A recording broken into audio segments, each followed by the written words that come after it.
দর্শক স্বাগত জানাচ্ছি আমাদের নিয়মিত আয়োজনে এখন প্রকাশ অনুষ্ঠানে। আজকে আমরা কথা বলবো সমসাময়িক রাজনীতি নিয়ে। তবে তার আগে যদি এভাবে শুরু করতে চাই যে জুলাই গণহত্যার বিচারের আগে অন্য কিছু অপ্রাসঙ্গিক। শুক্রবার শাহবাগে ইনকিলাব মঞ্চের শহীদি সমাবেশে যোগ দিয়ে এমন মন্তব্য করেছেন জাতীয় নাগরিক পার্টির উত্তরের প্রধান সংগঠক সার্জিস আলম। এ সময় আগামী 100 দিনে গণহত্যার বিচার ও আওয়ামী লীগ নিষিদ্ধ না হলে আগামী 5 আগস্ট সচিবালয়ের উদ্দেশ্যে শাহবাগ থেকে মার্চ ফর বাংলাদেশ কর্মসূচি পালনের ঘোষণা দেন ইনকিলাব মঞ্চের মুখপাত্র। এদিকে বিএনপির সিনিয়র যুগ্ম মহাসচিব রুহুল কবির রিজভী বলেছেন, নির্বাচনের বিকল্প হিসেবে সংস্কারকে দাঁড় করানো হচ্ছে। অন্যদিকে জনভোগান্তি নিরসনে জাতীয় নির্বাচনের আগে স্থানীয় নির্বাচন চায় জামায়াত। যদিও নির্বাচনের আগে গ্রহণযোগ্য সংস্কার, ন্যূনতম সংস্কার, প্রয়োজনীয় সংস্কার, যৌক্তিক সংস্কার আর এখন বারবার বলা হচ্ছে মৌলিক সংস্কার। মোটামুটি কয়েকদিন ধরে এসব বিষয় নিয়ে চলছে চুলচেরা বিশ্লেষণ। আজ আমরা এসব বিষয় নিয়ে কথা বলবো। গোটা আয়োজন জুড়ে আপনাদের সাথে আছি আমি মুস্তফা কামাল স্বপন। আজকে আমরা আলোচনার নাম দিয়েছি সংস্কার আচ্ছন্ন নির্বাচন। এই বিষয়ে কথা বলার জন্য স্টুডিওতে আমি আমন্ত্রণ জানিয়েছি, পরিচয় করাচ্ছি হাবিবুর রহমান রিজু, উচ্চতর পরিষদের সদস্য, গণ অধিকার পরিষদ, আছেন এম এ আজিজ, সিনিয়র সাংবাদিক, এবং ব্যারিস্টার মীর মোহাম্মদ হেলাল উদ্দিন, নির্বাহী কমিটির সদস্য, বিএনপি।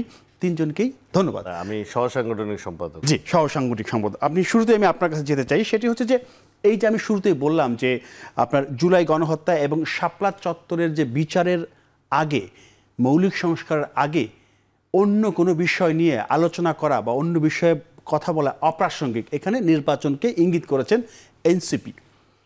তাহলে নির্বাচন কবে? আপনারা তো ডিসেম্বর নির্বাচন চাচ্ছেন, ওনারা বলছেন যে এসব না করা নির্বাচনের নাম মুখে নেওয়া যাবে না, মানে হতেও দেওয়া হবে না, এর আগেও ওনারা বলেছেন। তাহলে আপনাদের অবস্থান এখন কোথায়? আপনারা কি চাচ্ছেন? ধন্যবাদ আপনাকে এবং সহ আলোচক বিন্দুকে শুভেচ্ছা জানাচ্ছি। একই সাথে এখন টিভির দর্শকদেরকে আমরা শুভেচ্ছা জানাচ্ছি। দেখেন, রাজনীতিক বা বহুদলীয় গণতন্ত্রের রাজনীতিতে গণতন্ত্রের কাঠামোর ভিতরে যার যেটা মন্তব্য এটা করতেই পারে। তো এনসিপি নেতৃবৃন্দ যা করেছেন এটা ওনাদের মতামত। তবে বাংলাদেশে কি হতে পারে, কি করতে পারে, কি করতে পারবে না, কি হতে পারবে না, এটা একমাত্র জনগণই ডিসাইড করবে, অন্য কেউ না। জি। আর নির্বাচন তো দেওয়াটাই হচ্ছে সবচেয়ে স্বাভাবিক প্রক্রিয়া একটি গণতান্ত্রিক দেশে। এখন নির্বাচনের সাথে অন্যান্য বিষয়ে সংশ্লিষ্টতা কি, এটা আমাদের মাথায় এখনও আসছে না। কারণ সংস্কার যেটা বলছে বাংলাদেশ জাতীয়তাবাদী দল, একমাত্র দল যেটা ইলেকশনেরও মানে এই যে 5ই জুলাইয়ের যে গণঅভ্যুত্থান হয়েছে তারও 1 বছরের সময়কাল আগে জাতির সামনে আমরা সুস্পষ্ট 31 দফা রাষ্ট্র মেরামতের সংস্কার প্রস্তাব দিয়ে রেখেছি। আচ্ছা, এটা নিয়ে আলাপ আলোচনা হচ্ছে। এবং বাংলাদেশের যে প্রেক্ষাপট, এখানে আওয়ামী লীগ যে দুর্বৃত্তায়ন করেছে, এটার তাদের নেতৃত্ব যে দুর্বৃত্ত করেছে, যে হত্যাযজ্ঞ চালিয়েছে, এটা তো বিচার যে কোনো ব্যবস্থাই হবে। এটা যে শুধু এই ব্যবস্থায় হবে তা তো না। এবং মামলা যেহেতু হয়েছে, এটা একটি রাষ্ট্রের দায়িত্বে মামলাটা পরিচালনা করা। রাষ্ট্র যদি অন্তর্বর্তীকালীন সরকার থাকে তাও এই মামলাগুলো চলবে, যদি রাজনৈতিক সরকার সে তাও এই মামলাগুলো চলবে। তো এখানে আসলে নির্বাচন কিভাবে সংস্কার বিরোধী বা বিচার বিরোধী বন্দোবস্ত বলছেন, এটা আমার হয়তো রাজনৈতিক জ্ঞান খুব সীমিত, আমি এটা দেখতে পাচ্ছি না। ওনাদের হয়তো আরও জ্ঞান প্রজ্ঞা বেশি, অভিজ্ঞতা বেশি, ওনারা হয়তো এটা দেখতে পাচ্ছেন। এটা ওনাদের মতামত বলতেই পারেন, সৌন্দর্য তো এটাই, মতামত যে যার মতো করে দিতে পারে। আসবে আপনার কাছে। আমি যেতে চাই এম এ আজিজ, আপনি একটু বলবেন যে সংস্কার ইস্যুতে রাজনৈতিক দলগুলোর মধ্যে সমঝোতা বলে এখন আর কিছু নাই, এটা পরিষ্কার। আমরা যখন সভা সেমিনারে কথা বলতে শুনি, সেই ক্ষেত্রে আপনারা একটু বলবেন যে কতটুকু সংস্কারের রাজনৈতিক দলগুলো আসলে এক জায়গায় আসতে পারে। আমি তো শুরুতেই বললাম যে একটা সময় ছিল ন্যূনতম সংস্কার, আপনার প্রয়োজনীয় সংস্কার, আপনার এই যে সংস্কার নাম বারবার করে বলা হচ্ছিল যৌক্তিক সংস্কার, এখন বলা হচ্ছে মৌলিক সংস্কার। সবাই বলছে কতটুকু সংস্কার হলে সব রাজনৈতিক দল এক জায়গায় আসবে? ধন্যবাদ আপনাকে। রাজনৈতিক দল তো এক জায়গায় আসার কথা না। আচ্ছা, কারণ সবারই তো নিজস্ব রাজনীতি আছে, সামনে নির্বাচন হতে পারে, তার জন্য কে কাকে টপকে আগে যেতে পারে সে প্রতিযোগিতাও আছে। আচ্ছা, আমার প্রশ্ন হচ্ছে এই সংস্কারটা যে করলো, সেখানে সংবিধান সংস্কার থেকে শুরু করে অন্যান্য অনেক সেক্টর, প্রায় 11টা সংস্কার কমিশন করা হয়েছে। এখন আপনি ধরেন, আমিও দাওয়াতি ছিলাম বঙ্গভবনে যখন এই অন্তর্বর্তীকালীন সরকার ওত নেয়, তখন কিন্তু ওত নেয় এইভাবে যে এই সংবিধান সমুন্নত রাখা হবে। আচ্ছা, তাহলে এই সরকারের তো ম্যান্ডেটই নাই সংবিধান সংস্কার করার, ম্যান্ডেটই নাই এক। দুই হচ্ছে তারপরে সংস্কার, এই সরকার বসার পরে সংস্কার আওয়াজটা শুরু হলো। এর আগে কিন্তু বিএনপি 2 বছর আগে কিন্তু 31 দফা এরপর সবার সাথে আলোচনা করে এটা তৈরি করেছে। যাই হোক, ওইটুকু প্রসঙ্গে আমি যেটা বলতে চাচ্ছি, আপনি এখনো ইউটিউবে সার্চ দিলেই পাবেন এই সরকার প্রধান, অন্তর্বর্তীকালীন সরকার প্রধান ডক্টর মোহাম্মদ ইউনূস, তিনি বলেছেন রাজনৈতিক দলরা যতটুকু সংস্কার অ্যাকসেপ্ট করে, একমত হয়, ততটুকু নিয়েই নির্বাচনে যাব। যদি সংস্কার না চায় তাহলেও আমরা নির্বাচনে যাব। হ্যাঁ, তো আমরা এটা ওয়েবসাইটে ছেড়ে দেব, দেখবে জনগণ কে কোনটাতে রাজি কোনটাতে রাজি না। তো এখন তো আপনার সংস্কার কমিশনে বসছে, সব দল বসছে, আমরা তো জেনেছি। এখন একমত হোক আর না হোক, সবার সাথে আলোচনা হয়ে গেছে, উনি নির্বাচন দিয়ে দিক, ওনার কথা উনি রাখুক, বাস হয়ে গেল। কারণ তো সব উনি তো বলেন নাই সবাই একমত হলে নির্বাচন দেব, এটা তো বলে নাই কখনো। বলছে যে যতটুকু একমত হয় ততটুকু নিয়েই নির্বাচনে যাব। আপনি ধরেন ওনার ইউটিউবে ছাড়তেন, এখনো পাবেন। যতটুকু নির্বাচন হলে তাহলে যে স্বল্প মানে ওইটুকুন সংস্কার ভিত্তিতেই হয়তো ডিসেম্বর নির্বাচন, আর যদি বড় সংস্কার চান তাহলে জুনে নির্বাচন, সেটা তো পরে হলো। আচ্ছা, আপনি ইউটিউবে যান, পরিষ্কার করে তিনি হাত নাড়ে নাড়ে বলছেন আচ্ছা, যে যতটুকু রাজনৈতিক দল যতটুকু সংস্কারে একমত হয় ততটুকু নিয়েই নির্বাচনে যাব, ওনারা যদি একমত না হয় তাও নির্বাচনে যাব বলছে। তো আমরা ওয়েবসাইটে দিয়ে দেব কে কোনটা রাজি কোনটা রাজি না, মানে কে কোন জায়গায় দ্বিমত ছিল সব সাধারণ মানুষ জানতে পারবে। যেটা সাধারণ মানুষকে জানানোর দরকার কেন? রাজনীতি কি আপনি ডিপলিটিসাইজেশন করতে চান দেশটাকে? আপনি রাজনৈতিক দলগুলোকে মেলাইন করবেন কেন? হ্যাঁ, এই জায়গাটা সমস্যা। ধরেন বিএনপি কোনো বিষয়ে দ্বিমত পোষণ করলো বা গণ অধিকার পরিষদ সেটাকে মত পোষণ করলো, কিন্তু এটা যখন সাধারণ মানুষ জেনে যাবে সেই ক্ষেত্রে কি ভোটের মাঠে ধরেন আমি চাইতেছি যে গণপরিষদ নির্বাচন চাই। আচ্ছা, এখন বিএনপি এটাতে এগ্রি করলো না, তাহলে অন্তত পক্ষে আমি চাইতো, আমার কাছে তো বিএনপি মেলাইন হলো। কিন্তু আমি যেমন বলি গণপরিষদ তখনই হয় যখন একটা দেশ নতুন দেশের অভ্যুত্থান ঘটে। তাহলে কি গণপরিষদ নির্বাচন যারা চায় তারা কি বাংলাদেশ বিশ্বাস করে না? এটা তো আগে বলতে হবে। আচ্ছা, এটা তো আগে বলতে হবে যে বাংলাদেশ সৃষ্টি হয়েছে, মুক্তিযুদ্ধ করে হয়েছে, গণপরিষদ লাগবে কেন? গণপরিষদ আপনার সংবিধান আছে, সংস্কার করেন, করতেছেন করেন, এটা খোল ললচে সব চেঞ্জ করেন, সমস্যা নাই। আপনি সংবিধান রাখবেন না, গণপরিষদ করে নতুন করে তৈরি করবেন, গণপরিষদ কেন লাগবে? তাহলে বাংলাদেশকে বিশ্বাস করেন না? এই যে ধরেন এনসিপি যেদিন উদ্বোধন হয়েছে, আপনি তো সাংবাদিক খেয়াল করছেন, ওখানে ভিডিও দেখানো হয়েছে। ওখানে 1947 সালকে দেখানো হয়েছে, হাইলাইট করা হয়েছে। 47 সাল আমার কি? ওটা তো দ্বিজাতি তত্ত্বের ভিতরে পাকিস্তান আর ভারত তৈরি হয়েছে, ওখানে তো আমার ইন্টারেস্ট নাই। 1971 সালকে ছোট্ট করে দেখানো হয়েছে, আর 1924 সালকে বড় করে দেখানো হয়েছে। তো এটাতে কি মিন করে? একটা রাজনৈতিক দল যদি এইভাবে দেখে, অর্থাৎ 71-এ, তাহলে বিশ্বাস করে কেন? এটা জানতে হবে তো, বুঝাতে হবে তো আমাকে। এখনো 7.5 কোটি মানুষের 3 কোটি লোক বেঁচে আছে মাইন্ডেড।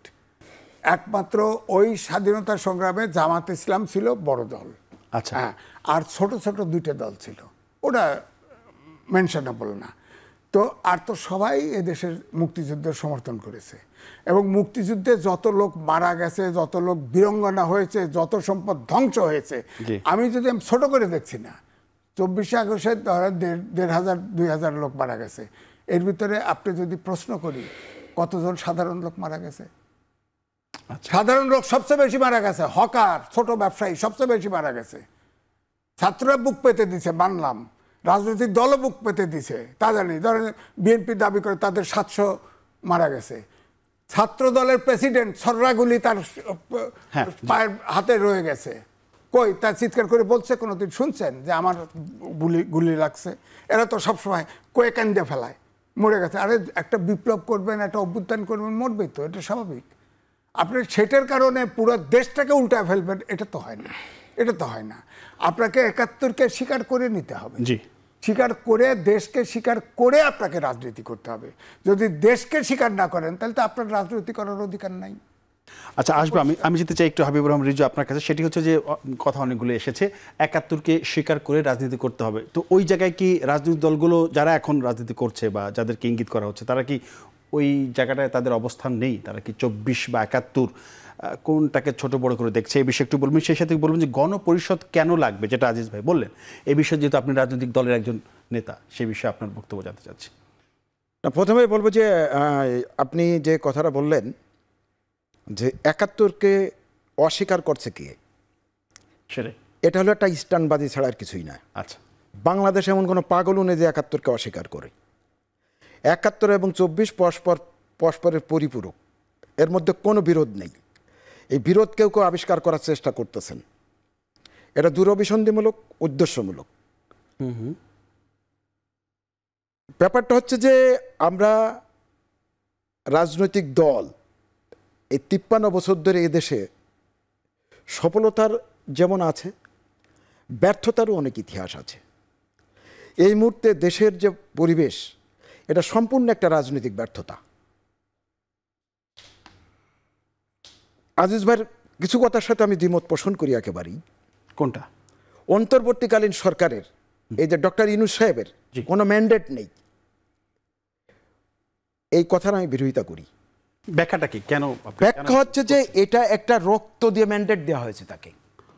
আচ্ছা, ডক্টর ইউনূস ম্যান্ডেটবিহীন কোনো সরকার নয়, একটা গণঅভ্যুত্থানের ম্যান্ডেট নিয়ে বসেছেন উনি, কিন্তু এভাবে খাটো করারও কিছু নেই। বিষয়টা হচ্ছে রাজনৈতিক দলগুলো যার যার মতো তার পজিশন খোঁজার জায়গায় চিন্তা করার কারণে জাতীয় স্বার্থকে দুর্বল করে ভাবছে। সেই জায়গা থেকে এরকম একটি ধোঁয়াশা পরিবেশ সৃষ্টি হচ্ছে। নির্বাচন যথাসময়ে হবে, নির্বাচন সম্পর্কে কোনো ভিন্ন মত নেই। কবে হবে? যথাসময় বলতে কি বোঝাচ্ছেন? ডিসেম্বর থেকে জুনের মধ্যে নির্বাচন হবে। আচ্ছা, নির্বাচন ডক্টর ইউনূসের যে সরকার, এই সরকার নির্বাচন বা নির্বাচনকে তাকে প্রলম্বিত করার কোনো ইচ্ছা নেই। এখন সংস্কারকে এবং নির্বাচনকে যারা পরস্পর বিরোধী করে তুলতেছেন, জি, আমি মনে করি এর মধ্যে কোনো এখন সব সংস্কার কি এই সময়ের মধ্যে করা সম্ভব? সংস্কার তো অনেক গুছিয়ে আসছে। সব দলই কি সংস্কার করা দরকার সে প্রশ্নে সব দলের একটা প্রস্তুতি আছে। এই সংস্কার যদি আমি করতে চাই, ৩ সপ্তাহের মধ্যে জাতীয় ভাবে এই সংস্কার প্রস্তাব আপনার সার সংকলন করা সম্ভব। ৩ সপ্তাহের মধ্যে? এই সরকারের মেয়াদ তো প্রায় ৮ মাসের মতো। এই ৮ মাসে এই যে সংস্কার যে কমিশনগুলো হয়েছে, এগুলো তো আরো সহজ করে দিয়েছে। আচ্ছা, আমাদের চিন্তা ভাবনা করতে সহজ করে দিয়েছে। সংবিধানের প্রশ্নে কি হবে, আমরা সব দল, আমার পার্টি যেমন করছে, বিএনপি ওইভাবে দেখছে। এটা এখন রাজনৈতিক দলগুলো যদি মনে করে, সততার সাথে যদি মনে করে যে আমরা সংস্কারগুলো করব, এটা মাসের পর মাস, বছরের পর বছরের কোনো বিষয় নেই। সংস্কার তো একটা বড় প্রক্রিয়া, মানে অনন্তকাল ধরে সংস্কার চাইলে করা যেতে পারে, কিন্তু যতটুকু প্রয়োজন এই মুহূর্তের সংস্কার অনন্তকালের প্রক্রিয়া যারা বলতেছেন, আচ্ছা, এটাও একটা ধোঁয়াশে কথা। অনন্তকাল ধরে সংস্কার করার বিষয় নেই। আরো 10 বছর পরে সংস্কার তো চলতেই থাকবে। আরো 10 বছর পরে যে সংস্কার উপস্থিত হবে, তখন 10 বছর পরে ভাবা যাবে। এই মুহূর্তে যে আপনি একটা রক্তাক্ত সংগ্রামের মধ্য দিয়ে যে একটা অভিজ্ঞতা নিয়ে আসলেন, পৃথিবীর ইতিহাসে এমন ইতিহাস খুব কমই আছে। ৭১ সালে আমাদের পূর্বপুরুষরা যে যুদ্ধ করেছেন, অস্ত্র হাতে করে করেছেন, কিন্তু কাঁধে ব্যাগ স্কেল হাতে করে 12 বছর একটা কিশোর মৃত্যুর মুখে ঝাঁপ দিচ্ছে। এই মেসেজটা যদি আমরা বুঝতে না পারি, এই তরুণ প্রজন্মের আকাঙ্ক্ষাটাকে যদি আমরা ধারণ না করতে পারি, তা আমরা রাজনৈতিক দল হিসেবে আমরা আবার ব্যর্থতার পরিচয় দেব। এই জায়গাটা অবশ্যই বিবেচনায় নিতে হবে। কাজেই এখানে সংস্কার এবং নির্বাচনের মধ্যে কোনো বিরোধ নেই। আপনি আজকে কেন এই কথা বলতে পারছেন না? ৫৩ বছর ধরে যে দুর্বৃত্তায়িত যে অর্থনৈতিক ব্যবস্থা গড়ে উঠেছে, মধ্যস্বত্বভোগী দুর্বৃত্ত যে অর্থনৈতিক ব্যবস্থা গড়ে উঠেছে, কেন আপনি লুটপাটের বিরুদ্ধে কথা বলতে পারছেন না? 15 লক্ষ কোটি টাকা যে ব্যাংক লুটপাট করা হয়েছে, তার সেই কথাগুলো কেন দুর্বল হয়ে যাচ্ছে? কেন 28 লক্ষ কোটি টাকা পাচারের কথা দুর্বল হয়ে যাচ্ছে? কেন আপনি অঙ্গীকার করতে পারছেন না রাজনৈতিকভাবে গণহত্যার বিচার করতে হবে, মানবতার বিরুদ্ধে অপরাধ করেছে তার বিচার করতে হবে? এই রাজনৈতিক অঙ্গীকার করতে আপনার দুর্বলতা কোথায়? আপনি কেন এই কথাটা বলতেছেন না? আপনি বড় দল হন আর ছোট দল হন, এটা বিষয়টাকে আপনাকে সামনে নিয়ে আসতেই হবে। জি। এই ব্যাপারে কোনো আপোষ চলবে না। আসবো বিরতি পরে এসে আমাদের আলোচনা আরও রয়েছে, সে বিষয়ে আমরা কথা বলতে চাই। দর্শক, একটা বিরতি নিচ্ছি, ফিরছি শীঘ্রই, আশা করি সাথেই থাকবেন।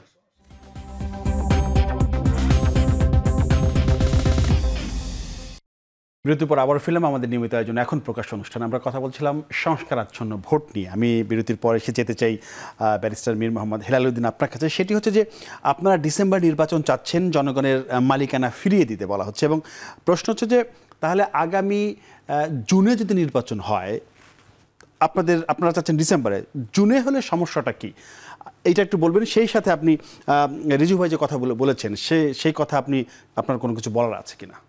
ধন্যবাদ। আমি ফার্স্টে আপনি যেটা বলেছেন এটা দিয়ে শুরু করি।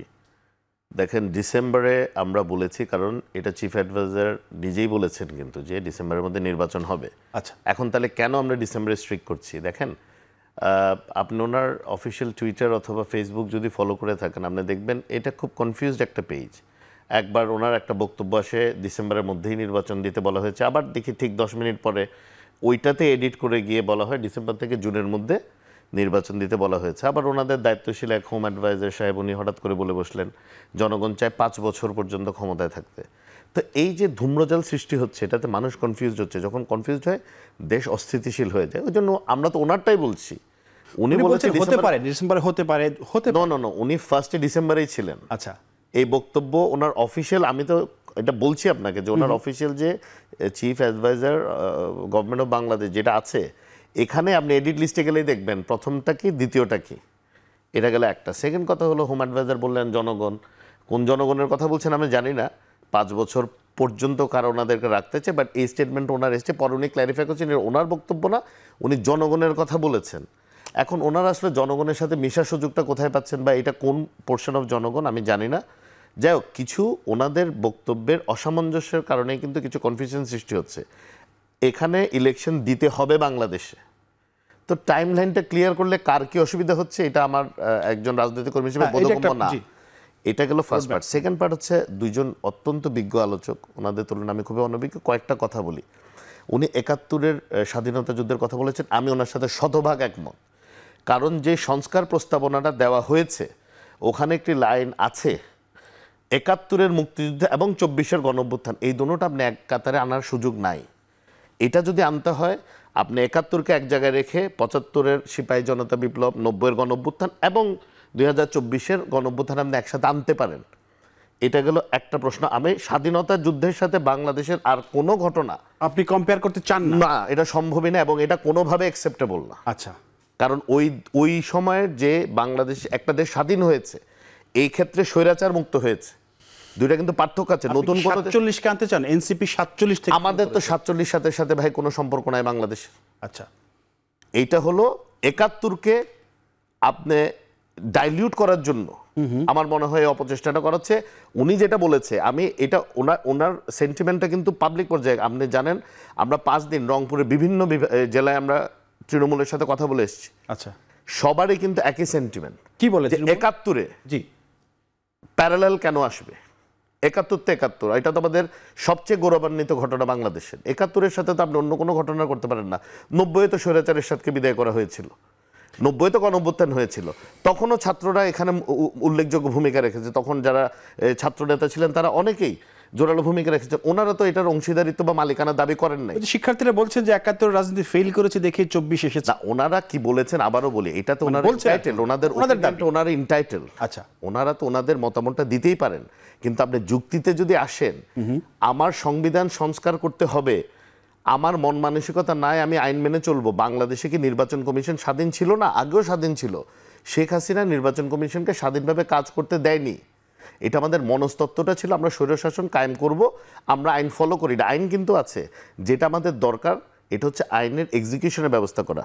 সেকেন্ড, উনি আরেকটা কথা বললেন, সরকারের থেকে দেওয়া হয়েছে একটা ট্যাবুলেশন শিট। আচ্ছা, যেটা আমাদের প্রধান উপদেষ্টা বলেছেন উনি জনগণের সামনে ওপেন করে দিবেন। এবার যদি এখানে উত্তর হচ্ছে হ্যাঁ এবং না, এটা আপনারা পেয়েছেন তো? এমসিকিউ। আচ্ছা, এখন যদি আমি আপনাকে প্রশ্ন করি যে ভাই আপনি কি মাদক ছেড়ে দিয়েছেন? আচ্ছা, হ্যাঁ নাতে জবাব দেন। হ্যাঁ হ্যাঁ, তার মানে আপনি আগে আগে মাদকাসক্ত ছিলেন। তাই তো মনে হয়। জি, তার মানে প্রত্যেকটা প্রশ্নের জবাব কিন্তু হ্যাঁ নাতে হয় না ভাই। না, তো যেই ব্যাখ্যা করার দরকার আছে। হ্যাঁ, এটা মানে এটা খুব ডিফিকাল্ট, মানে যেভাবে দিচ্ছে হ্যাঁ। এটা কোনো ছেলে খেলা না। হ্যাঁ, আর বাংলাদেশ 56,000 বর্গমাইল হচ্ছে ভূমিসীমা। এটা শুধু ঢাকা কেন্দ্রিক না কিন্তু, বা সামাজিক মাধ্যম কেন্দ্রিক না। এখানে প্রান্তিক পর্যায়ের মানুষ ওনাদের কল্যাণের সাথে জড়িত না, এমন কোনো সংস্কারের ব্যাপারে ওনাদের ন্যূনতম কোনো ইন্টারেস্ট আছে বলে আমার মনে হয় না। সেকেন্ড আরেকটা কথা আমি একটু বলে নেই, যে আমাদের এই যে একটা কনফিউশন চলছে, রাজনীতির ব্যর্থ হয়েছে, রাজনৈতিক সমাজ ব্যর্থ হয়েছে, তো আমি যদি জিজ্ঞেস করি, এখানে প্রায় বলতে শুনি আওয়ামী লীগের দুঃশাসনে রাজনৈতিক দলের প্রতি মানুষের একটা অনীহা চলে আসছে, তাহলে মঈনুদ্দিন ফখরুদ্দিনের যে ইন্টারিম গভর্নমেন্টের যে অভিজ্ঞতা, সেটাতে কি আমাদের এই সরকারের প্রতিও বিতৃষ্ণা বা নন কনফিডেন্স আসা উচিত হচ্ছে কিনা এরকম? না, আসা উচিত কিনা, মানে এটা খুব খোঁড়া যুক্তি হলো না যে একজন খারাপ চালিয়েছে দেখে, আরে যদি নির্বাচনে ওদের প্রোগ্রাম ভালো হয় তাহলে তো ওরাও ইলেক্টেড হতে পারে। ওরা যেভাবে বক্তৃতায় বলে 10 দিনে, 15 দিনে, 20 দিনে, 15 মাসে ছাড়িয়ে যেতে পারে, তাহলে তো হয়ে গেছে 9 মাস, করুক। আরেকটা লাস্ট আমি আরেকটা আপনাদেরকে বলি, রাজনীতি বাংলাদেশে কন্ডাক্ট করবে পলিটিশিয়ানরাই। ব্যর্থতার দায় নিতে হবে, সফলতার দায় নিতে হবে। আর যেটা উনি বললেন একমত আসে না কেন, বিএনপির প্রোগ্রাম খুবই পরিষ্কার। এই 2024 সালের আগস্টের আগেই যে 23শে জুলাই আমরা প্রোগ্রাম দিয়েছি, আমরা কি সংস্কার চাই, এবং আমাদের দলের পক্ষ থেকে এটাও বলা হয়েছে যেগুলো যৌক্তিক সংস্কার, এটার ব্যাপারে আমরা কনসেন্ট অফ চার্টারও সাইন করতে রাজি। এর চেয়ে বেশি কিভাবে পরিষ্কার করা যায় একজন রাজনৈতিক কর্মী হিসেবে আমি জানি না। আর বিচার কে চাচ্ছে না, আমাদের দলের পক্ষ থেকে স্পষ্ট করে বলা হয়েছে, প্রত্যেক দিন আমাদের যে পেজটা চালায়, আমাদের বাংলাদেশ ন্যাশনালিস্ট পেজ বলেন বা বিএনপি মিডিয়া সেল বলেন, প্রত্যেক দিন একই স্টেটমেন্টই যাচ্ছে যে সবার বিচার করতে হবে। বাট আপনি তো প্রক্রিয়ার বাইরে গিয়ে বিচার করতে পারবেন না, আপনার তো বিচার করতে হবে। আরেকটা কথা বলে আওয়ামী লীগ নিষিদ্ধ চাই না, নিষিদ্ধ চাওয়ার জন্য ডাকেন সরকার, ডাকুক সরকার সবাইকে। নিষিদ্ধের বিষয় আসবে পরে। তারপর আরেকটা বলি, না এখানে আরেকটা কথা এটা আমার অ্যাড করতেই হবে। এই যে ওনার সংস্কার প্রস্তাবের কথা বলছেন, বাংলাদেশে সবচেয়ে বেশি নির্যাতন করেছে পুলিশ বাহিনী, কিন্তু পুলিশ সংস্কার কমিশনের রিপোর্ট রাজনীতিবিদদের সামনে কেন দেওয়া হলো না, এটা আমার একটা প্রশ্ন। জি, আসবো আপনার কাছে। দিয়েছে হেলাল ভাই, দিয়েছে। জি, না দেন নাই পুলিশ কমিশনেরটা। এম এ আজিজ ভাই একটু বলবেন দেন নাই যে ভাই। মানে রাজনীতি মানে কি গতকাল নির্বাচন পর্যন্ত আর দেন, আজকে ক্ষমতায় যাওয়া? দেন। মানে রাজনৈতিক দলগুলো তো নির্বাচনের কথাই বেশি বলে, দেশের মানুষের কথা আসবে সেটা আসে, তারা বলে, কিন্তু আসলে কি রাজনীতি মানে কি, মানে নির্বাচন, ক্ষমতায় যাব, নির্বাচন করব, ক্ষমতায় যাব, বিষয়টা কি এইরকম? না, বিষয়টা হলো যে আগে রাজনীতিটা স্থির করতে হবে। হ্যাঁ, আমরা ওয়েস্টমিনস্টার সিস্টেমে বিশ্বাসী, অর্থাৎ ব্রিটেনে যেটা আছে। ব্রিটেনে আপনি দেখেন রাজা আছে, ব্রিটেনের প্রধানমন্ত্রী যিনি, তিনি পার্টির প্রধান, কিন্তু রাজার এমন দায়িত্ব আছে সরকার ভেঙে দিতে পারে, কিন্তু তারা লিখিত কোনো সংবিধানও নাই, কিন্তু দেশ তো চলছে, দেশে তো কোথাও এখনো পৃথিবীতে ব্রিটেন গণতন্ত্রের সূতিকাগার, বিশ্বাসী। তা আমার কথা হচ্ছে, প্রথম হচ্ছে রাজনৈতিক সংস্কৃতিটা। আমরা যেহেতু গণতন্ত্রে বিশ্বাস করি, এই সংস্কৃতিটা ডেভেলপ করে। এখন এই সাংস্কৃতিক চর্চা কারা এগিয়ে নিবে? রাজনৈতিক দলগুলোই তো এগিয়ে নিয়ে যাবে, কিন্তু রাজনৈতিক দলগুলোর মধ্যে যেভাবে কাদা ছুড়াছুড়ি আমরা দেখি, সেই সংস্কৃতি তাহলে আগাবে কি করে? না, কাদা ছোড়াছুড়ি আমি বলবো না। আচ্ছা। সামনে একটা নির্বাচনের মূলা ঝুলানো হয়েছে, 17 বছর নির্বাচন, 3টা নির্বাচন, 15 বছর নির্বাচন, এই জনগণ ভোট দিতে পারে নাই। হ্যাঁ, আর বিএনপি তো 111 যদি ধরেন 17 বছর আউট, নির্বাচনের ধারে কাছে আসতে পারে না, 15 বছর তো আছেই। তো এখন ধরেন একটা রাজনৈতিক দল, তিনি তো আলটিমেটলি নির্বাচন চাইবেন এবং সরকারে যেতে চাইবেন। নাহলে এখন যে প্রতিদ্বন্দ্বিতা আপনি দেখছেন, ধরেন জামাতের লিডারশিপ, জামাতের আমির এবং নায়েবে আমির লন্ডনে গেলেন, বেগম খালেদা জিয়ার সাথে দেখা করলেন, তারেক রহমানের সাথে দেখা করলেন, এসেই বললেন যে রোজার আগে নির্বাচন চাই বলছে না। তার পরের দিনই আপনার ওয়েস্টিনে বৈঠক করার পরে এসে করলো মৌলিক সংস্কার করার পরে এই সময়ের মধ্যে নির্বাচন চাই। ফেব্রুয়ারির মধ্যে নির্বাচন চেয়েছিল, এখন আবার বলছে, আবার গতকালকে সিলেটটা ময়মনসিংহে যা বলছে যে আগে আপনার লোকাল গভর্নমেন্ট নির্বাচন চাই। হ্যাঁ, আর আজকেও বলেছে যে জনভোগান্তি রোধের জন্য স্থানীয় সরকার নির্বাচনটাই আগে চান তারা, এবং আনুপাতিক হারে নির্বাচন চাই, এটাও বলছে। আচ্ছা, এটাও বলছে। তো তাহলে এই একটা পার্টি, এখন তো ধরেন আওয়ামী লীগ যদি বাদ দেন, সেকেন্ড পার্টি তো এই প্রত্যেক দিন যদি কথা পরিবর্তন হয়, তাহলে গণতান্ত্রিক সংস্কৃতিটা কোথায় থাকবে? আবার যদি বলেন যে আওয়ামী লীগের বিচার চান না, তাহলে এই দেশটা তৈরি হওয়ার সময় তো আমি আগে বললাম না, জামাতে ইসলাম তো আনুষ্ঠানিকভাবে জামাতে ইসলামে কেন্দ্রীয় কমিটির সিদ্ধান্ত নিয়ে পাকিস্তানি আর্মিকে সহযোগিতা করার সিদ্ধান্ত নিয়ে এই দেশের ম্যাসাকার হয়েছে। মানে ওটাতে দলীয় সিদ্ধান্ত ছিল, দলীয় জামাত ইসলামের। জি, তাহলে কেউ যদি প্রশ্ন তোলে, তাহলে তার বিচার হবে না কেন? আর গণতন্ত্র যদি চান, একটা রাজনৈতিক দল, আমার ব্যাখ্যাটা ভিন্ন, একটা রাজনৈতিক দল আরেকটা রাজনৈতিক দলকে নিষিদ্ধ করতে চাইতে পারে না। তারা গণহত্যা করেছে আওয়ামী লীগ, তার জন্য বিচার আছে। আচ্ছা, আপনি 9টা মাস চলে যাচ্ছে, আপনি এই ওই দিন মাত্র আসামি করে চার্জশিট দিয়েছেন, চার্জশিট তো দেন নাই, মানে ঠিক হয়ে গেছে, তা আপনি তো বিচারও করতে পারেন না। অর্থনীতি ওয়ার্ল্ড ব্যাংকের রিপোর্ট দিয়েছে 3.3% গ্রোথ হবে এবারে 25 সালে। আচ্ছা, আমাদের এভারেজ গ্রোথ হলো 6.5 থেকে 7, মানে 30 লাখ মানুষ দারিদ্র্য সীমার নিচে যাবে বলা হচ্ছে, গরিব হবে। হ্যাঁ, আগে দারিদ্র্য সীমা ছিল 20%, এবারে 2.9% বাড়বে, অর্থাৎ দারিদ্রতা বাড়তেছে। কোনো ইনভেস্টমেন্ট নাই বাংলাদেশে। আবার আপনি দেখেন, এখানে একটা বিনিয়োগ সম্মেলন ডাকা হলো অনেককে, ডক্টর ইউনূস সাহেব সারা বিশ্বে তাকে ডাক দিয়ে সেই চলে আসে, সেই ছাপ্পড় ফেরে দেয়। আপনার $3,100 মিলিয়ন বিনিয়োগ প্রতিশ্রুতি পেয়েছে, একটি টাকাও আসবে না। আমি বলে যাচ্ছি, একটি টাকাও আসবে না। এই 9 বছর ক্ষমতায় আছে, আচ্ছা, $2.1 বিলিয়ন প্রতিশ্রুতি পেয়েছে, একটি টাকাও আসে নাই। এবং ফ্যাসিস্ট সরকারের সময় IMF এর লোন স্যাংশন করে গেছে, থার্ড চুটকি আটকায় গেছে, নাই। তারা ঘুরে গিয়ে নানান শর্ত দিছে, শর্তের কারণে দেখেন না, গ্যাসের বিল বাড়ায় দিছে, সব বাড়ায় দিছে, ভর্তুকি তুলে নিছে, সয়াবিন তেলের উপরে ভর্তুকি তুলে নিছে না, করটর তুলে নিছে না। অর্থাৎ IMF এর থিওরি হচ্ছে নো ভর্তুকি। আপনি বলেন ওই সব দেশের সাথে বাংলাদেশ চলবে? আমি কোথাও ভর্তুকি দেব, কোথাও লাভ করব, এইটি তো হবে। তো এই জন্য বলছি, IMF এর লোন কখন আটকায়? যখন ওই দেশ লোন শোধ করতে পারবে না ধরে, তখন। তো আমার তো কথা হচ্ছে যে এই নির্বাচনটা যদি পিছিয়ে নিয়ে যান, ধরেন জুনে নিয়ে যান, নির্বাচনটা হবে কি করে? আপনার ফেব্রুয়ারির পরে আবহাওয়া চেঞ্জ হবে, গরম পড়বে, বৃষ্টি আসবে, বলা হচ্ছে ঈদ আসবে, স্কুল পরীক্ষা হবে। আপনার নির্বাচনের জন্য স্কুল ঘর লাগবে না সেন্টার বানাইতে, টিচারদের লাগবে না, লাগবে। ইতিমধ্যে বন্যা আসবে, 2টা ঈদ আসবে, তো আপনার নির্বাচনটা তখন ওই অজুহাতে করবেন যে না, এবারে হলো না। সুতরাং এছাড়াও তো আপনি দেখেন যে ডক্টর মোহাম্মদ ইউনূস মানুষকে মোটিভেট করার জুরি নাই। তিনি তো ওই head of state, head of government বক্তৃতা দিলে কনভিন্স করতে পারে, সম্মোহন করতে পারে, বাংলা ভাষায় সম্মোহন করতে পারে। তিনি দেখেন যে সমস্যাগুলি করছে, আমি বলি যে স্কুল থেকে শুরু করে ইউনিভার্সিটির ছাত্র পর্যন্ত এই আন্দোলনে ছিল, তাদের সবাইকে উদ্যোক্তা বানাতে চাচ্ছে, ব্যবসায়ী। আজ ভাই, বিরতির পরে এসে বাকিটা শুনে আমি একটু রিজুভার কাছে যেতে চাই। সেটি হচ্ছে যে আওয়ামী লীগের নিষিদ্ধের কথা বললেন, নিষিদ্ধের কথা এসেছে। নিষিদ্ধ করাটা কি মানে চাইলেই কি সহজে নিষিদ্ধ করা যায় কিনা? যদি আওয়ামী লীগকে নিষিদ্ধ করতে হয়, তাহলে তাকে কিভাবে করবে? নির্ভয়া আদেশে নিষিদ্ধ করবে, সাংবিধানিকভাবে নিষিদ্ধ করবে, আইনি জটিলতা, আইনি প্রক্রিয়া মেনে করবে, নাকি রাজনৈতিকভাবে নিষিদ্ধ করবে? মানে কিভাবে নিষিদ্ধ করা যায়?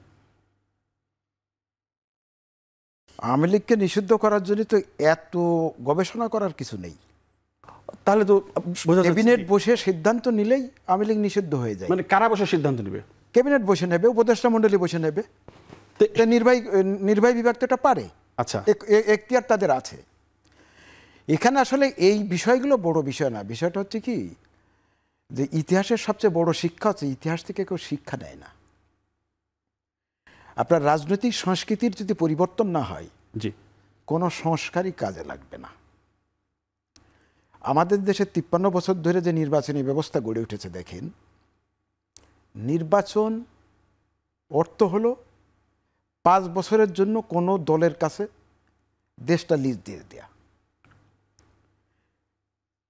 নির্বাচন অবশ্যই গণতন্ত্রের পূর্ব শর্ত, কিন্তু গণতান্ত্রিক চেতনা নির্বাচনই একমাত্র শর্ত নয়। আমাদের দেশে যে উনি যে ওয়েস্টমিনস্টার ডেমোক্রেসির কথা বললেন, আপনি ভোটাধিকারের কথা বলেন, আপনার নির্বাচিত সাংসদেরই ভোটাধিকার নেই। আপনি ৭০ অনুচ্ছেদ বহাল রেখে আপনি গণতান্ত্রিক অধিকারের কথা বলেন, এটা তো হয় না। আচ্ছা, আপনি যদি মনে করেন যে সরকার অস্থিতিশীল হতে পারে, এ প্র্যাকটিস কিছুদিন হতে পারে, কিন্তু দেশ তো একটা সময় এক জায়গায় আসবেই। এরকম কিছু বিষয় দেখেন, কত স্ববিরোধী আমরা। আমি একটা আজ্ঞাবহ কিছু দাস কিনে নিয়ে আসতেছি সংসদে, নেতা নেত্রী কিছু দাস নিয়ে আসতেছে, উনি নেতা নেত্রীর বিরুদ্ধে কোনো কথা বলতে পারবেন না। মানে আজ্ঞাবহ দাস কারা? যারা নির্বাচিত সংসদ তো দাস হয়ে আসে, এমপিদেরকে এমপি তো দাস হয়ে আসেন, কারণ উনি কোনো ভোটই দিতে পারবেন না। আচ্ছা। মানে আপনি ভোটাধিকারের জন্য সারাদিন কথা বলেন, অথচ আপনার নির্বাচিত এমপির কোনো ভোটাধিকার থাকবে না। এই হলো আপনার ওয়েস্টমিনস্টার ডেমোক্রেসি পদ্ধতি আর কি। আচ্ছা আচ্ছা, এখন আসলে এইগুলো একটা মৌলিক বিষয় রয়েছে কিন্তু গণতান্ত্রিক অনুশীলনের ক্ষেত্রে। দ্বিতীয় বিষয় হচ্ছে যে আমরা এখন যে সংস্কারের কথাটা বলছি, আসলে এই সংস্কারটা কিভাবে হতে পারে, এটা একটা মৌলিক প্রশ্ন, যে সংস্কারের পদ্ধতিটা কি। আমি তো ব্যক্তিগতভাবে মনে করি যে এই সংস্কারের নেতৃত্ব দেওয়ার ঐতিহাসিক দায়িত্বটা ছিল বিএনপির কাঁধে। কেন? বৃহত্তম দল হিসাবে, এই হিসাবে আচ্ছা, তারাই সংস্কারের নেতৃত্বটা দিতে পারত, কিন্তু বিএনপি কি কারণে সংস্কার এবং নির্বাচন বিরোধী হিসেবে উপস্থিত করছে? এর মধ্যে ৩ বার বসেছে, 31 দফা দিয়েছে। আমার কথা শেষ করি। এটার পদ্ধতি কি হতে পারে? যেমন গণপরিষদের কথা বলছেন। আচ্ছা, আমি ভাই রাজনীতি করি, এই গণপরিষদ কোথার থেকে আমদানি হলো এটা আমার একটু বোধগম্য না। আমি ধরেই নিলাম গণপরিষদ আবিধানিক ব্যবহারিক অর্থে আমি ধরে নিলাম গণপরিষদ নামে এমন একটা পরিষদের কথা বলা হচ্ছে, হয়তো পাকিস্তান থেকে ধার করা হতে পারে। পাকিস্তানে একবার এই নামে একটা হতে পারে যে একই নির্বাচনের মাধ্যমে সংবিধানও সংস্কার হবে, সরকারও গঠন হবে। আমি সেটাকে আমার কাছে আমি ধরে নিলাম, যেহেতু ওরা বলতেছে না গণপরিষদ মন্ত্রী পরিষদ শাসিত সরকার, যারা সংবিধান সংস্কারের কথা বলতেছে, দেখেন আমাদের রাজনৈতিক সীমাবদ্ধতা কত। আমি ধরে নিলাম বিএনপি কালকে রাজি হয়ে গেল, ঠিক আছে গণপরিষদ নির্বাচন হবে। বিএনপি জয়ী হলে কি জামাতের মতো সংবিধান সংস্কার করবে? এখানে এনসিপির কয়জন যাবে? জামাত যদি হয় জামাতের মতো সংবিধান সংস্কার করবে। এইটাও আসলে পথ নাই। আসলে সংবিধানের যে মূল স্পিরিট, সামাজিক চুক্তি। পথ কোনটা? চুক্তি। জি, সংবিধান সংস্কারের সর্বোত্তম লাইন হচ্ছে একটা সামাজিক চুক্তি করা, যে এই বিষয়ে আমরা, এবং এইটা নির্বাচিত সরকার ছাড়া কি সংবিধান সংস্কার করা যাবে? অফকোর্স সংবিধানের বাপ হচ্ছে সামাজিক চুক্তি। কোন দল এককভাবে সংবিধান সংস্কার করতে পারে, এই ধারণাই হলো সংবিধান বিরোধী একটা ধারণা, রাষ্ট্রবিরোধী একটা ধারণা। সংবিধান তৈরি করতে হবে জাতীয় ঐক্যমতের ভিত্তিতে। আপনি সংখ্যাগরিষ্ঠতা পাইলেন, আপনার মতো করে আপনি সংবিধান বানালেন, এই স্পিরিটটাই হচ্ছে গণতান্ত্রিক অনুশীলন বিরোধী। সংবিধান সংস্কার করা দরকার, সংবিধান বাতিলের কথা তো উঠেছে। এইটা সংস্কারের বিরুদ্ধে কেউ কথা বলতেই পারেন আপনি। এর আগে হয়েছে পরিবর্তন, বাংলাদেশ এমন একটা মোড়ে উপস্থিত হয়েছে যে এইখানে সংস্কারের বিপক্ষে কথা বলে কোনো দলেরই রাজনীতি করার কোনো সুযোগ নেই।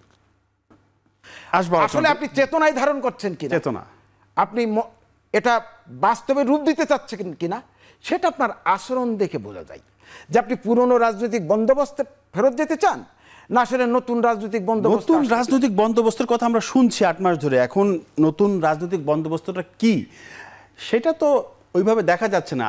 অন্যান্য রাজনৈতিক দল যারা আসছে তারা তো মনে হচ্ছে সেই পুরনো পথেই হাঁটছে। বিরতির পরে এসে কথা বলি। একটা বিরতি নিচ্ছি, ফিরছি শিগগিরই, আশা করি সাথেই থাকবেন।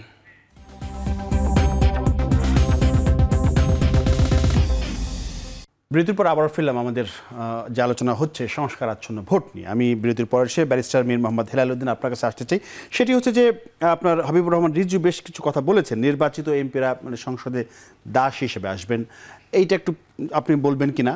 এবং আপনার যে সামাজিক চুক্তির কথা বলেছেন, আবার যদি সংবিধান পরিবর্তন করতে হয়, আমি বলেছিলাম যে নির্বাচিত সরকার সেটা করা যায় কিনা, তিনি বলছেন করা যাবে। সামাজিক চুক্তির কথা আমি তো বললাম, এইসব বিষয়ে আপনার কোনো বক্তব্য আছে? ধন্যবাদ। করবেন কিনা একটা জিনিস আমি খুব পরিষ্কার করি, এই যে সংস্কার এখন কথাটা শুনছি, হ্যাঁ, পরিবর্তিত পরিস্থিতির 1 বছর 1 মাস সময় আগে, মানে জুলাইয়ের 13, 2023 সালে বিএনপি 31 দফার একটি সংস্কার প্রস্তাব অলরেডি জাতির সামনে উপস্থাপন করেছে।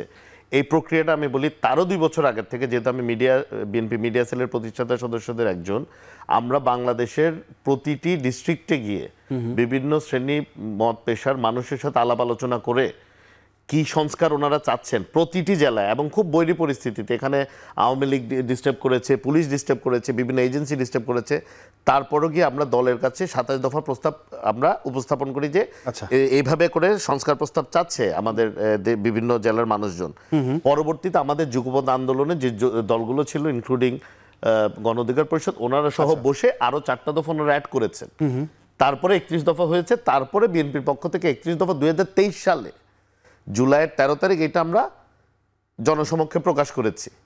তাহলে বিএনপি সংস্কার চায় না, বিএনপি সংস্কার বিরোধী, এই কথা বলার সুযোগ বাংলাদেশে কারো নেই। সেকেন্ড, উনি বলেছেন যে এনসিপি বলছে যে আপনারা সংস্কার ওইভাবে চাচ্ছেন না, ওনাদের তো এখনো সংস্কার প্রস্তাব কি পরিষ্কার পায়নি। বোঝা যাচ্ছে যে সরকারের যেটা প্রস্তাব এটাই প্রকারান্তরে ওনাদের প্রস্তাব, কারণ ওনারা টক শোতে যে প্রস্তাবগুলোর কথা বলেন সরকার সেই প্রস্তাবগুলো আমাদেরকে দেয়, এটাকে ইয়েস নো করতে বলে।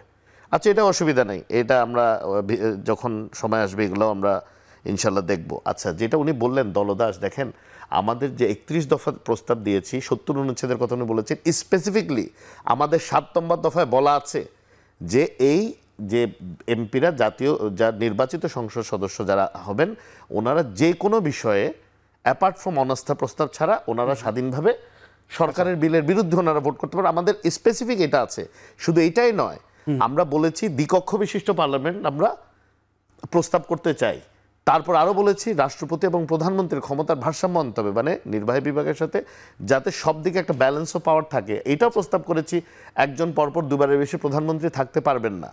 তাহলে বিএনপি ট্রেডিশনাল পলিটিক্স করছে, বিএনপি যা করেছে এটা কিন্তু যখন আমরা অত্যন্ত বৈরী পরিবেশ দিয়ে যাচ্ছিলাম 2023 সাল পর্যন্ত, 24 সাল পর্যন্ত, তার আগেই করেছি। তার মানে আমাদের অনেস্ট এটা ফিলিং ছিল যে রাষ্ট্রকে পরিবর্তন করতে হলে কিছু কিছু পরিবর্তন আনা দরকার, সাংবিধানিক কিছু পরিবর্তন আনা দরকার, যেগুলো আমরা প্রস্তাব করেছি। সাংবিধানিক সংস্কারের সাথে সাথে কিছু সামাজিক এবং জনকল্যাণমূলক সংস্কারের প্রস্তাব আমাদের 31 দফায় আছে, রেইনবো নেশন থেকে শুরু করে, যেটা আমাদের বাংলাদেশি জাতীয়তাবাদের সাথে যায়। এই ধরনের অনেক কিছু প্রস্তাব আমরা করেছি। এবার আসেন যেটা মূল কথা, বারবার বলছেন বিএনপির দায়িত্ব, অবশ্যই বিএনপির দায়িত্ব, এবং বিএনপি যেহেতু বাংলাদেশের এখন বর্তমান সময়ে সবচেয়ে বড় গণসম্পৃক্ত দল, অবশ্যই এটা তাদের দায়িত্ব, এবং এই দায়িত্বশীলতার জায়গা থেকেই আমাদের দলের মহাসচিব আমাদের মাননীয় ভারপ্রাপ্ত চেয়ারম্যানের নির্দেশনায় এটা ওপেনলি বলেছেন প্রেস কনফারেন্সে, যে এই লাস্ট যেটা মিটিং হলো প্রধান উপদেষ্টার সাথে, যে হ্যাঁ যদি এই আমরা একটি দর প্রয়োজন হয় এবং যদি সরকারও রাজি, অন্য রাজনীতিগুলো রাজি হয়, আমরা একটি কনসেন্ট চার্টার অফ কনসেন্ট, যেটা উনি সামাজিক চুক্তি বলছেন, আচ্ছা, এটাও করতে রাজি। তাহলে এত কিছু পরিষ্কারভাবে বলার পরও, সংস্কার প্রস্তাব বাংলাদেশে সর্বপ্রথম বিএনপি দেওয়ার পরও এই যে বলা এই কথাটা, এটা হচ্ছে ওই যে যারা পুরনো রাজনীতির ধারক বাহক এখনো আছে, রেটরিক ইউজ করা বা ব্লেম গেম করা, এটা তারই একটা অংশ। আসবো আপনার কাছে। আমি একটু আজিজ ভাই, আপনি বলবেন যেটা রিজু ভাই বলেছিলেন যে নতুন রাজনৈতিক বন্দোবস্ত, পুরনো রাজনৈতিক ব্যবস্থা। নতুন রাজনৈতিক বন্দোবস্তের কথা আমরা অনেক শুনছি, যে দলগুলো আসছে এরা কি আসলে নতুন রাজনৈতিক বন্দোবস্তের মধ্য দিয়ে যাচ্ছে, নাকি সমালোচনা আছে, অভিযোগ আছে তারা পুরনো পথেই হাঁটছে, এমন অভিযোগ? ধরেন এই যে বন্দোবস্ত শব্দটা, আচ্ছা, এটা বাম একটা ছোট রাজনীতির নেতার থেকে আসছে। জি। এবং ফরহাদ মাজার তিনি হচ্ছেন ছাত্রদের উপদেষ্টা, কোচ নেয়, মাস্টারি করে। আচ্ছা। এবং তিনি কিন্তু সংবিধানও বলে না, ওটাকে সংগঠন বলে। সুতরাং এই ছাত্ররা যে কাক দ্বারা মোটিভেটেড হয়, কে পরিচালনা করে তা জানি না। এই যে নতুন বন্দোবস্ত, আমি তো এখন শুধুমাত্র এই বিএনপির বিরোধিতা যে সংস্কার প্রস্তাব করতেছে, কারণ সংস্কার প্রস্তাব আপনি শুরুর থেকে দেখেন তো, কোটা সংস্কার আন্দোলন ছিল, কোটা অর্থাৎ চাকরিতে, এরপরে 9 দফা, এরপরে 1 দফা। আচ্ছা, কোথাও সংস্কার প্রস্তাব ছিল ছাত্রদের? ছিল না। এখন নতুন বস্তু, তাহলে তো এটা হাজির করা উচিত ছিল। এখন পর্যন্ত তাদের নতুন বস্তু কিচ্ছু জানি না। খালি দেখতেছি যে এই সংস্কার প্রস্তাবে যেটা বড় দল বলে তার বিরোধিতা করা, অন্য আরেকটা প্রস্তাব যাতে সংস্কার না হয়। অর্থাৎ আমার কাছে মনে হচ্ছে ইচ্ছাকৃত, আপনি মানে আমার কাছে ডিলে করার জন্য নাকি? ওই যে বললাম না, খেলোয়াড়। আচ্ছা, বিবিসি বাংলা রিপোর্টে ছাপা হয়েছে যে রিপোর্টে বলা হয়েছে যে সরকারের ভিতরে সরকার আছে, একটা গ্রুপ নির্বাচন চায় না, এবং সেটার দ্বারাই বাইরেও আছে ভিতরেও আছে, দ্বারাই এই ছাত্ররা এইগুলি ইয়ে করে। আপনার এই যে ধরেন গণপরিষদ চাই, এইটা মানি না, ওইটা মানি না, এরে নামাবো, এরে ধরবো, প্রত্যেকটা মিনিস্ট্রিতে তারা বসে গেছে, তারা সরকার রাষ্ট্রই চালাইতেছে। আবার কয় সব জায়গায় বিএনপির লোক বসে আছে, তাহলে আমরা নির্বাচন করবো কেমনে? আরে 15 বছর ফ্যাসিস্ট সরকার বাচ্চা লোক নিয়োগ দিছে, এখন সবগুলো মিনিস্ট্রিতে ছাত্ররা বসে আছে, এখন বলে যে বিএনপির লোক বসে রয়েছে, আমরা নির্বাচনে যাবো কেবল। আজিজ ভাই, আমি শেষ 2 মিনিট আপনি রিজু ভাইকে দিতে চাই। সেটা হচ্ছে রিজু ভাই, মানে আমরা তো আলোচনা করলাম এই মুহূর্তে বাংলাদেশের যে রাজনীতি, সেই রাজনীতিকে যদি আপনি একটু এগিয়ে নিতে চান, কি করতে চান, কি পরামর্শ দিতে চান, ছোট করে 2 মিনিটে বলবেন। পরামর্শ দেবো, তারপরে আগে আমি বলি, আসলে আমাদেরকে এই রক্তাক্ত গণ অভ্যুত্থান আমাদের চোখে আঙুল দিয়ে দেখিয়েছে যে নাগরিকের উপর রাষ্ট্রের যে সার্বভৌমত্বের একটা সীমানা নির্ধারণ করা দরকার। এটা একটা সাংবিধানিক প্রশ্ন। আচ্ছা, এটা সমাধান করার খুব সহজ পদ্ধতি হলো, পৃথিবীতে উদাহরণ আছে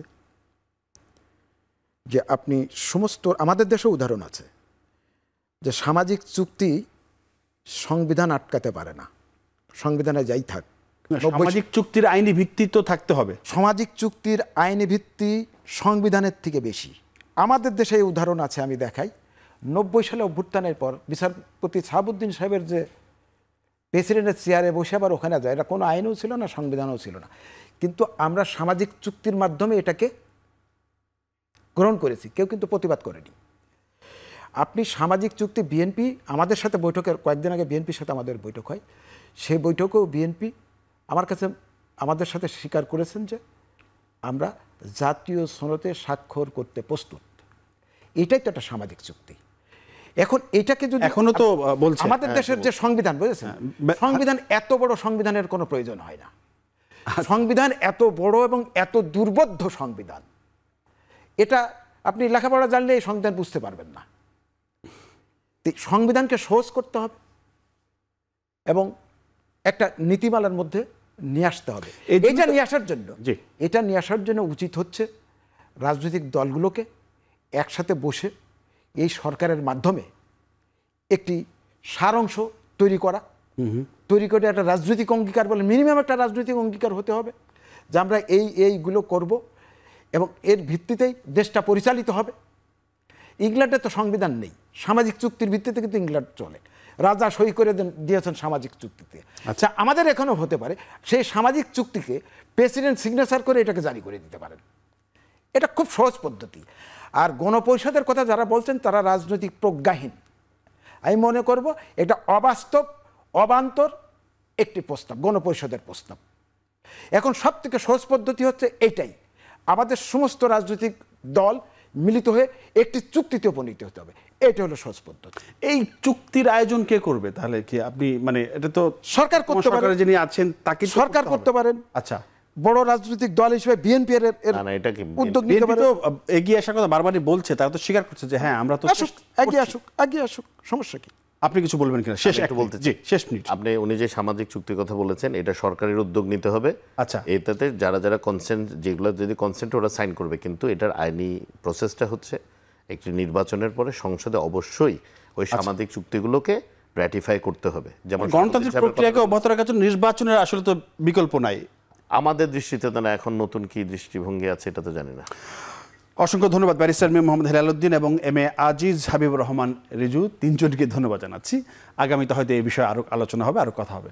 দর্শক, আজ এ পর্যন্ত। আগামীতে নতুন কোনো বিষয়ে আমরা কথা বলবো। সে পর্যন্ত সবাই ভালো থাকবেন, নিরাপদে থাকবেন। সবাইকে ধন্যবাদ, শুভরাত্রি।